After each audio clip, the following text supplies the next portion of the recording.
नमस्कार. महाराष्ट्राच्या हवामानाचं सध्या काय चाललंय काही कळतंय का? म्हणजे उन्हाच्या झळांनी हैराण व्हायचं की अचानक येणाऱ्या पावसाने सुखावून जायचं? कारण राज्यात सध्या एकाच वेळी या दोन्ही गोष्टी घडत आहेत. चला तर मग ह्या हवामानाच्या खेळात नेमकं काय दडलंय ते जरा सोप्या भाषेत समजून घेऊया. हे बघा, सध्याची परिस्थिती अगदी अशीच आहे. एका बाजूला विदर्भ आणि मराठवाडा अक्षरशः उन्हाच्या लाटेने भाजून निघतायत, तर दुसऱ्या बाजूला अनेक जिल्ह्यांमध्ये मेघगर्जनेसह पावसाचा अंदाज दिला जातोय. हाच तर खरा हवामानाचा लपंडाव आहे, जो सगळ्यांनाच गोंधळात टाकतोय. पण या सगळ्या गोंधळात एक खूप चांगली बातमी आहे आणि ती म्हणजे पावसाची शक्यता. गेल्या काही दिवसांपासूनच्या त्या असह्य उकाड्यानंतर हा अंदाज अनेकांसाठी खरंच एक मोठा दिलासा आहे. आणि हो, हा काही साधासुधा पाऊस नसेल. हवामान विभागाच्या अंदाजांनुसार हलक्या ते मध्यम सरी तर आहेतच, पण सोबत जोरदार मेघगर्जना आणि विजांचा कडकडाटही असणार आहे. इतकंच नाही तर ताशी 30 ते 40 किलोमीटर वेगाने वारे वाहण्याचीही शक्यता वर्तवली आहे. तर हवामान खात्याने काही जिल्ह्यांना येलो अलर्ट दिलाय. कधी आणि कुठे? चला बघूया. 18 एप्रिलला सोलापूर आणि धाराशिवमध्ये पावसाची शक्यता आहे. 19 तारखेला या दोन जिल्ह्यांसोबत लातूर आणि नांदेडची भर पडेल. आणि 20 एप्रिलला तर बघा, ही यादी किती मोठी होतीये. अहिल्यानगर, पुणे, सातारा, बुलढाणा, अकोला, अमरावती, परभणी, हिंगोली आणि नांदेड या सगळ्या भागाला पावसाचा इशारा आहे. पण थांबा, कहाणीत एक ट्विस्ट आहे. पावसाची ही दिलासादायक बातमी असली तरी दुसरीकडे उष्णतेच्या लाटेचं आव्हान काही संपलेलं नाहीये आणि यामुळेच ही परिस्थिती इतकी गुंतागुंतीची झालीय. आता इथेच खरी गंमत आहे. बघा, ज्या 18 तारखेला पावसाचा इशारा दिलाय त्याच दिवशी मध्य महाराष्ट्र, मराठवाडा आणि विदर्भात उष्णतेच्या लाटेचाही येलो अलर्ट आहे.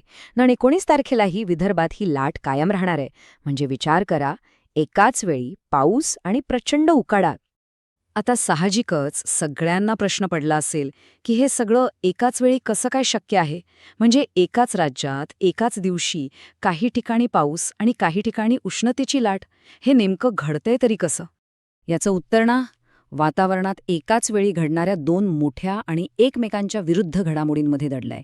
चला, यामागचं विज्ञान काय आहे ते सोप्या भाषेत समजून घेऊया. यातली पहिली गोष्ट आहे वाऱ्याची खंडितता. आता हे नाव जरा अवघड वाटेल, पण गोष्ट सोपी आहे.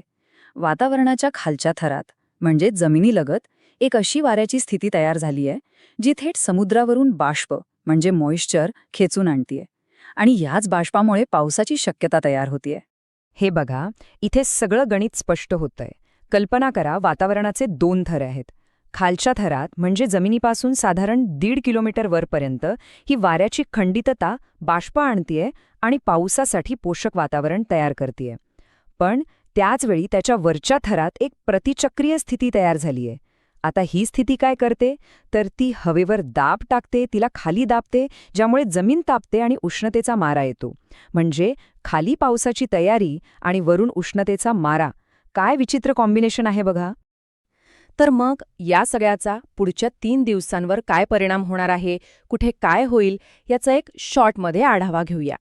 ओके, तर 18 एप्रिल या दिवशी उष्णतेची लाट तर असेलच, पण सोलापूर आणि धाराशिवमध्ये पावसाची एंट्री होईल. मग 19 एप्रिलला विदर्भात उष्णता कायम राहील, पण मध्य महाराष्ट्र आणि मराठवाड्यात पावसाचा जोर वाढलेला दिसेल. आणि 20 एप्रिलला तर मध्य महाराष्ट्र आणि मराठवाड्यात पाऊस चांगलाच पसरेल. आणि हो, मुंबईतही हलक्या सरींची शक्यता आहे. आणि याला दुजोरा दिलाय हवामान तज्ज्ञ अनुपम कश्यपी यांनी. त्यांचं स्पष्ट म्हणणं आहे की 19 आणि 20 तारखेला मध्य महाराष्ट्र आणि मराठवाड्यात पावसाची शक्यता सगळ्यात जास्त आहे. म्हणजे या भागांमधल्या लोकांनी तयारीत राहायला हवं. तर या सगळ्या हवामानाच्या लपंडावात शेवटी बाजी कोण मारणार?